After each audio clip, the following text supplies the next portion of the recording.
Mas pinipili umano ni Kim at Paolo Abilino na maging pribado pagdating sa kanilang personal na buhay, partikular na sa usapin ng pag-ibig. Sa kabila ng patuloy na atensyon mula sa publiko, tila mas komportable silang hindi lahat ng bahagi ng kanilang relasyon ay kailangang ibahagi sa kanilang mga tagahanga. Hindi maikakaila na malaki ang interes ng publiko sa dalawa.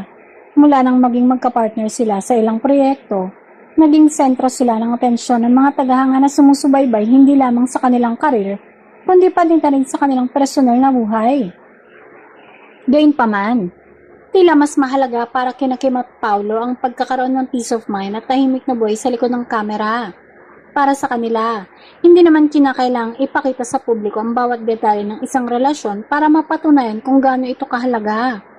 Sa panahon ngayon na mabilis kumalat ang mga larawan, komento at espekulasyon sa social media, mas nagiging mahalaga rin ang pagkakaroon ng boundaries. Posibleng ito ang dahilan kung bakit mas pinipili ng dalawa na maging maingat sa pagbabahagi ng kanilang personal na buhay. Hindi rin naman maiiwasan ang mga tanong at hinuha mula sa kanilang mga taga-suporta. Ngunit sa halip na patuloy na ipaliwanag ang bawat kilos o sitwasyon, tila mas nais nilang hayaan na lamang ang kanilang mga ginagawa at desisyon ang magsalita para sa kanila.